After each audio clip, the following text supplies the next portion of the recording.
adagi Muslim Islam hor bari khangani masjid marga kathoki ba Allah ni bari ya khangani adu naga laita thangani moi taw badu karma ka chaksa to hom lambi wari san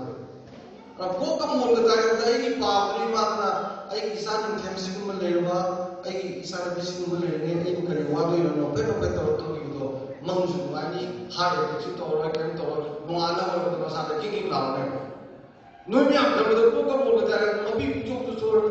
ai zar ko ko du ai zar bi ko du tu mani bharani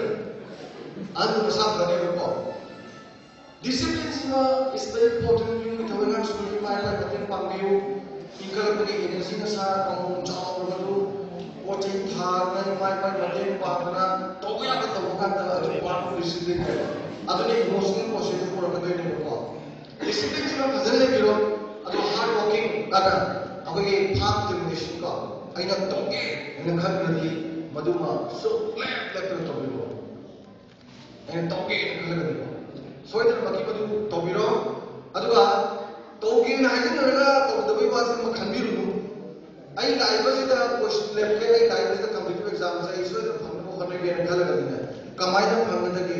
karma matam da phangna ge kana tarar phangna ge kali material support tawni kana da consult tawni bai khalo thambo road me aduga ha gi na chalo si thara si thara phangdabai was le अगर नोए नहा BA का तमबा first semester second semester का तमबा कल को BA लो जाओ का दिबा सीबीएसई की लाइन तो 11 12 की लाइन से होल लाइन फिजिक्स केमिस्ट्री के 20 मार्क्स सुने बा अदो पूरा क्लास लगा हुआ उसके पास है अदो है मेरा सा तब थेना सो पास को ले तो बा अदो नंगी आन की फिल्म से सो पावर की के करो aduga optional na putudi akoda tanar su yare ai putudi mi mi amse no pula MCS officer APS karke ISD sure aduga pula se koi sipai da chaksa pa bus abada chalni kya thok rage mo putudi athoya mo ko aduna ai ne khanjab da sigi makunje hard working sincerity punctuality discipline path determination sacrifice and spirit ka kato kun jirabi ai ne ngasi saurse ai ne ngasi phangpaise ai ne ngasi si torse ai community ki ko na kato yogiyo kato pai besi loi amra dina lai ra de awana ta ba de pangal to na jo loi amri to kone salai ni samarindan to se to ne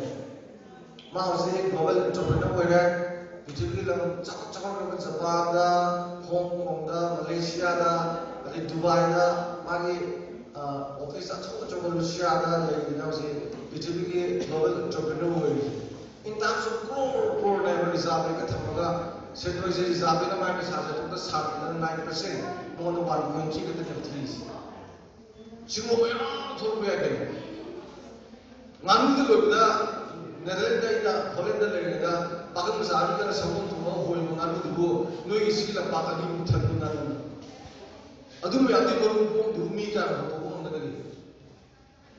aduga daw machir me tho video khanba phana ani su lanza bo pai bo mai chino German da museum da thamro do pai ga no ngal du ta mu sa ya ga to me sing to ka phang nonsense lupa lakra ka bi se so salai da ko sa do om da tra ma ni kuma tham du na ni sing ka ka lo ya bui ko pham ya sumdre na adu mo ki kok se le se da ko ki khudai ko ni ko am sa thi na de ga su to ke da aduna sigi national characters na process to biro asibigi from today's onwards with farm determination to ga pa biro aduga masida ina amtan koi japani magi hectic thabo ki wari ni ge aina college sai from to level akoi sile howli ki college sai la gina inspection ka dia la gina ba adagi ai tinazar ba ka su tamna mate paman sita sisi community se tamna na zardi ai jam interest le ni adu thek ti ya ka ki dre me aspect ni ज़्यादा किसी भी दिलाओ दे खंडे आई किसी भी दिलाओ देखो आई height पे बने दे साथ अदुगा मधुदा अखुना माना Apple si Japan in pas apple pore se half kg mai ni lume apple ban ado mapang ni lising mas da pale ado masar su apple pale so ma tum tractor ko sai na ma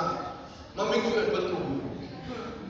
apple ta ado masar tu apple mon ngai apple tha ba ado ai na ham ba nan na kare ni nan apple ta thoi sam jaw se mar ku me ko me India dia chawi no India ko ai na te no India dia chawi hai ba India se de hoi ba hai tu ma mi kun ba ga de Japan ni hai tu ma mi na ka pothok to ma na ka pothok jadi Japan kai de chapun mun de apple mun de lord nationalism de yo ahui to hangam mun de yo ya na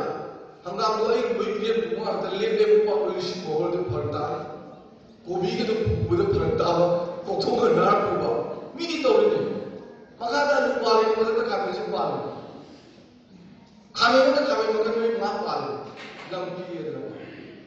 또 많은 분이 나오는 스트레스 떠오르는 것도 하나가 떠오르다 포징 다 하면서 something different 하지 그러나.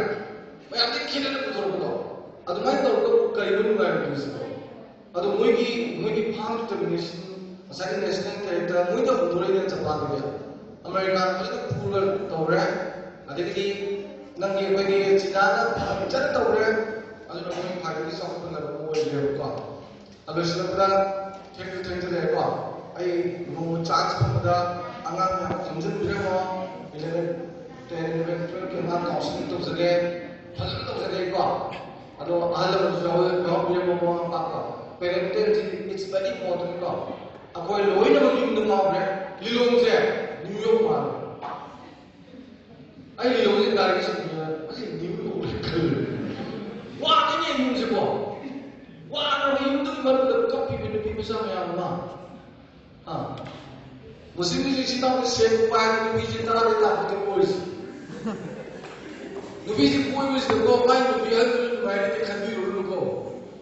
Wah, orang itu baru dah buka mall kata nak kap tu lagi nubi yang ni.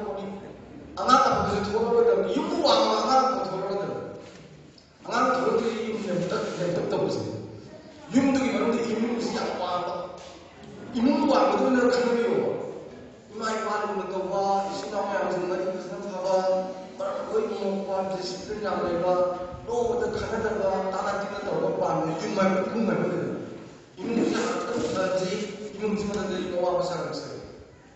Yumdra wanga yumdra zero taragade kanade buko aduna masih wakal macam mana lebiro yumdi wangane ite isu distinguish buko singi negara Diwali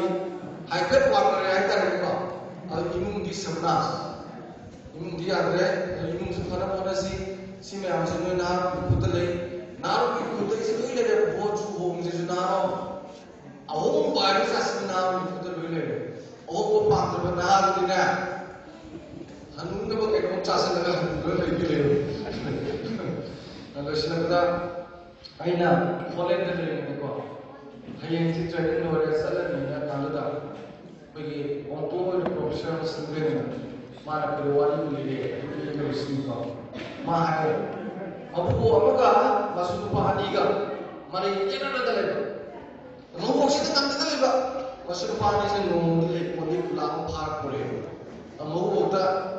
sejauh kelas ini berpuluh nak beli nasi berada. Ada mau pun ayu ni ada masih ada tu. Seriously. Ay mau pun nasi ni ada sampai tu. Buku sih nasi ni mai tu mati dia kan. Bu, sejauh kelas ini nasi berada. Ada mau pun ada pun susah. Betul ke bahan pun. Pulang pun susah. Nanti tu bahan pun boleh. Kalau meeting mana pun Muslim sinap sini ya kerja.